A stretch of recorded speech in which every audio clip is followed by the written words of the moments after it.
Just the eyes and the eyebrows, or is the mouth necessary? Well, I mean, I think the eyes are the, kind of the window to the soul sort of thing. So, yeah, eyes are very important. I think the more you add, probably the more expression you get. You have eyes plus brows, that's more expression. You have eyes, brows, and a mouth. If you can tilt the head, things like that, that's going to give you more and more tools to work with as an actor or animator. I had a close look at the Dartmans, at the Wallace and Gromit, and I think all in this little area, all the emotional is there. Yeah. It was very amazing to see how you cheat that with the socks and all the stuff coming up, to have some kind of eyebrows, to let me know what he's thinking, what she's thinking, whatever. Well, and the thing that's fun is just that stitching. We can rotate the stitching to make him or her or whatever it feel angry or sad or excited or whatever it is. So. Very clever. Yeah. What was your inspirations for Lou? Because it made me think of the Cookie Monster and Elmo a bit too. That was definitely one of our inspirations. Yeah. We wanted something that was cute and lovable, and you get you sort of get the hoodie and the baseballs together, and it kind of automatically goes to that sort of puppet feel. And it's something that we worked really hard to actually take the puppet feel out of it, and so just having like one eyebrow and one of the the eyes that are in the mouth, that was incredibly difficult to animate because it was never meant to be a brow, so we kind of changed that late in the game. Have you ever thought about who is it? What's the backstory? Of Lou?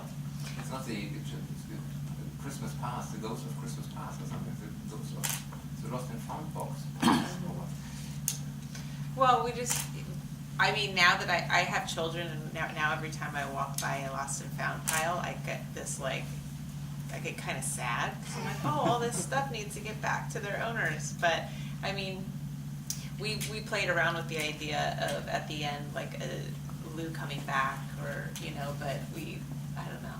We said Yeah, my daughter was really mad at me because I kept my wife and my kids, like they saw every version of the film basically, and they were really mad when Lou didn't come back at the end. I was like, but it makes it special, It's a sacrifice is important, and it comes at a price.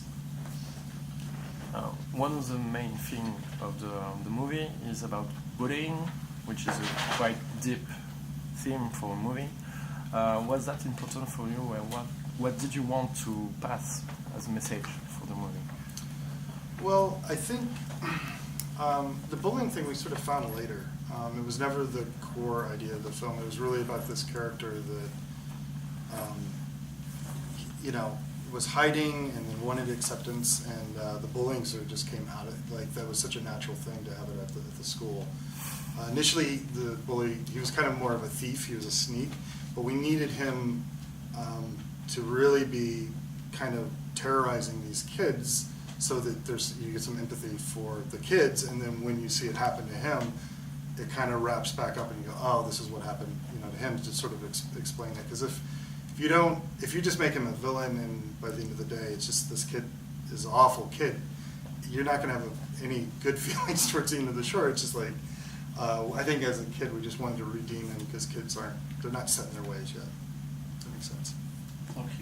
Talking about animation, did you animate Lou as a skeleton or every object separately? Yeah, he's every object separately.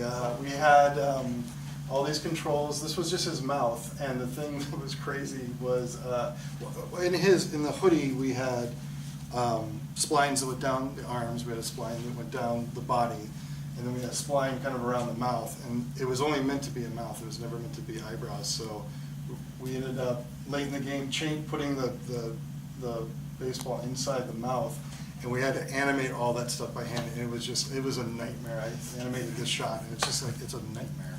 So the animators were... There's a lot of animators still mad. Yeah. No, they actually loved the challenge, but yeah, it was difficult. How do you find those? This is very unique to have a multi-rig based character. How do you come up with such stuff? Are you thinking at home, what have we never seen before? I mean, originally he was, like, the first time I wrote about him, I was like, it was me, I was just thinking of me as a kid and being at school and like just, because I was always a new kid, I moved around a lot and just wanting to hide because I was always embarrassed, you know, as you know, you're 8 or 10 or 12 years old and you're the new kid at school. I was in 2 high schools, you know, my freshman year of high school. And I was like, I just want to do a character that can kind of hide in plain sight and that people don't see. And that was, you know, he was almost, I wanted this invisible character. And then as I think about it, it's just kind of a weird concept. And then you try and ground it with, well, how would you hide yourself? Oh, what if you were taking all this stuff and piling on top of yourself? And then the idea is weird that it's like a kid underneath all the stuff and you just end up with the stuff. So that's kind of how it grew out of that feeling. Even though you have more resources than most with regards to working on a short, the nature of how your shorts are made is people are coming, you get what you get and you try and use it to the best you can when they're coming off of features in various ways. Human type characters are difficult to do. The other characters within the film, how difficult were those to do given the time and resources that you had? Well, we were able to repurpose characters from some of our features. All the kids on the playground. We had to do work on all of them to make them look, you know, a certain way. But the core of them, it's like if you watch Inside Out and Finding Dory, we were able to pull and use characters from those films. So that was a huge win for a short that didn't have a lot of resources. Yeah, and I think the thing we should say is that we designed the characters first. So we designed JJ, we designed Lou, and then we went and we into our backlogs like, oh, that kid kind of looks like JJ. We can take him and redo him to get him the way we want. So the design came first, which was about those characters that you use from the other Pixar movies. I would like to know if you, at the beginning of the production, you want to use that characters. The characters we reused. Yeah. We didn't have that idea. I mean, we designed all of them first, and then we started talking to people around the studio about the smartest ways we could, like, most shorts have way less characters than the number we had to come up with, so we were trying to get smart about how we could repurpose other characters. Yeah, just to be clear, like all the shorts I pitched before this, there were like 3 characters and like a mound. It was like everything was very simple. It was like 28. Yeah, and like of course the most complicated thing, like John's like, let's do that. That looks hard. It's like, all right, let's go complicated. How close is the finished film to what you originally pitched? Really close, actually. We went round, and we do this a lot at Pixar, we go roundabout, and I think the biggest thing that changed really was the tone, because the tone was kind of off, and it felt, with the earlier versions, I think it immediately felt saccharine, it immediately felt too messagey, and we were just the whole time just trying to bat that back down, and trying to get something that was as lightly stated as possible, and that was probably the biggest challenge on it, was just trying to not make it feel that way. I think JJ evolved the most. We really worked on his character the most throughout the production. Yeah, he was the hardest part of it, believe it or not, and just to make him not feel like a typical bully. Cliche. Yeah, cliche. That was, yeah. And how, from start to finish, well, from the time that you're started, you know, the pitch gets accepted, but from the time you actually, okay, let's start designing to the time it's done, how long did it take? It was about a year. Yeah. For the production or for the whole? For the production, I think. For the Oh, for the Yeah. production, yeah. You wanted to stay as small as a group as possible before expanding to the big thing. Would you explain that? Yeah, I mean, the features are the main priority, and these shorts, it's a huge part of Pixar's culture to the shorts program, but it's also, like we were saying, it's like you kind of get who you get when you can get them, because they're not the priority. They will put the shorts on hold as long as possible. So you just kind of, you stay small by nature for as long as possible to just like, you kind of don't want to be noticed. Yeah, you want to be, if you're under the radar. Yeah, it's we're like, trying to stay under the radar. Yeah, you just don't want to like get the ISO. No, we don't have on. people. Yeah. You came at Pixar. You came with to John Lasseter with a huge amount of shorts, ideas of shorts. There's been there's been quite a few. have you ever think about feature film? Of course, yes.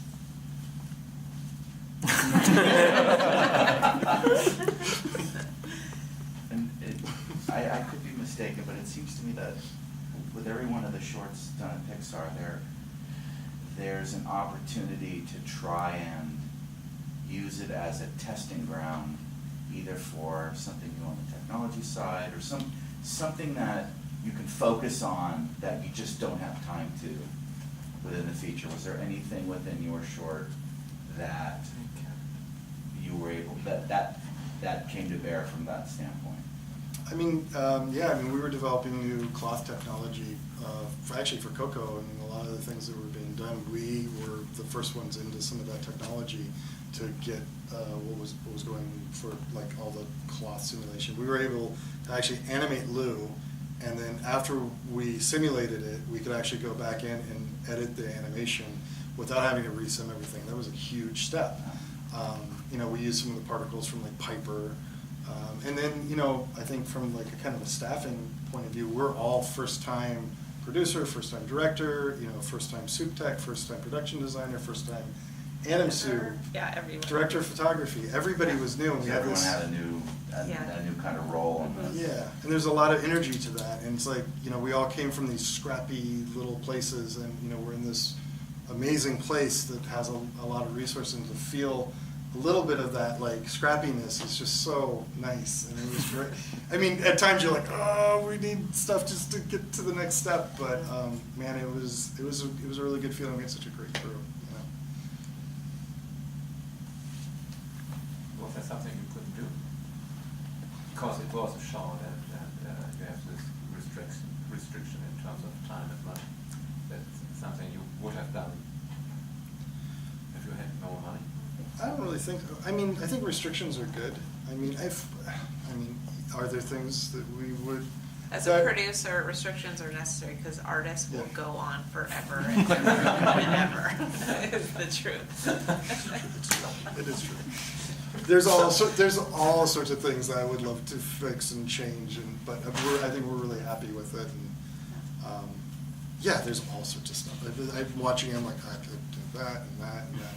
But I think that the core of it really is that the story feels right to us, and that was really the biggest thing. And the thing that we, from the onset that we really wanted to focus on was getting JJ and Lou and getting them just perfect. And I'm very, very pleased with them. So we are here in the Annecy Festival. What does this festival mean for you? What does it represent for you? A lot of nerves, nervousness and scariness. Yeah. No, today was definitely amazing. We haven't presented in an audience that large. We premiered at South by Southwest, but this was by far just the energy in the room, and it was just it was so exciting, and just being in this setting, and all the people have been so lovely, and the food, and the wine, and I can go on. Well, and this is both our first time here. Yeah. And, we've been in the animation industry both for well over 20 years, and to be here finally, it's an unbelievable thing. I mean, I'm sure many of you have been here, but you're saying you've been here for a long 20 years. 20 years you've been coming. I'm so jealous. So this is just incredible. It's humbling. And then you see, there's these great student films here. There's these, the other studios are doing stuff. There's people doing stuff in their basement. There's stuff that are, and you see that, and it's so inspiring to see, like, on all levels, people are just so passionate about animation. They're so passionate about their art, and to see that all in one place is just exciting. It's just great. I just love it. What are your projects now? Your future projects? I'm working on Incredibles 2 right now. And I'm in development on a feature. How long do you work for Pixar, and what's your best memory since you work in the studio? Oh, wow. Well, the first part's easy. 17 years? Oh, no, I'm almost 16 years this month. Yeah, I'm 17 in September. And I never let her forget it. The most exciting things, I can't. You're also a lot older. The director-producer relationship. Probably my favorite things at the studio, top 10 things I can't tell you. What are some of the favorite things? Just coming into the studio for the first time and having an idea of what I think animation should be, and being all scrappy and angry and making everybody mad because I was like, why are you guys doing it this way? And then learning the way that Pixar does it and really understanding. It was like boot camp for me, and just the people were very kind and hard at the same time, and learning, just kind of on these great features like Monsters Incorporated and Incredibles, and that was probably my favorite part. I'd say overall just the people and the relationships I've made. I feel like it's like familial, even though the company is growing, I still feel like it's a small family sometimes. Of 1,200. I do not know how to put that in words, but how do you create this chemistry? You come together in a very short time, and you have to build up some kind of family to work together on such a thing. And this, I think it's always very difficult to set up such a social structure that you work together. And I do not know if it's always good to have a good chemistry. You need also you need to push him, and he needs to push you. How does that work?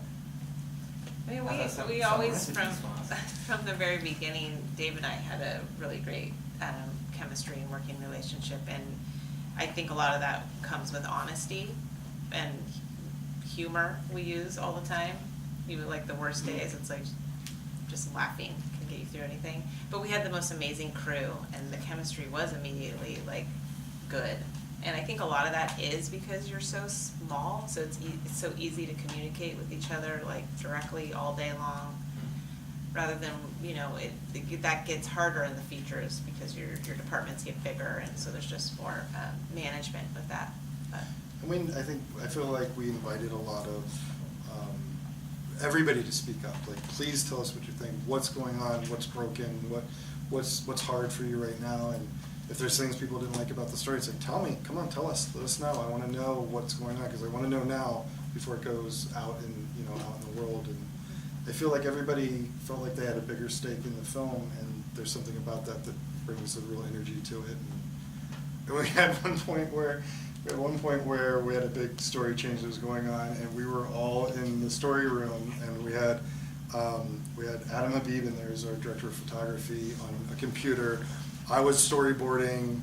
Evan Bonifacio was doing like animation tests, and we were just trying to figure out like JJ's intro, and like I remember you came in at one point. It's like, oh my god, it just smells in here, because we've been in there for like 3 days There's straight. like stacked plates. Yeah, there's plates, and it's like sweat and just fear, and we had like 3 days that we were in just trying to figure out this one part of it. But we all banded together, and that was what was great about it.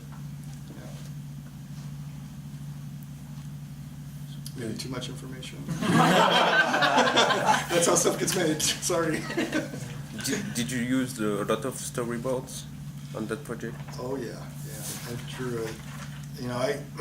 I drew the initial beat boards for it, and then we had story artists come in after I was writing it, and we would hand out the pages, and it was great because you could let the artists go and do their interpretation of it, and it was almost always good.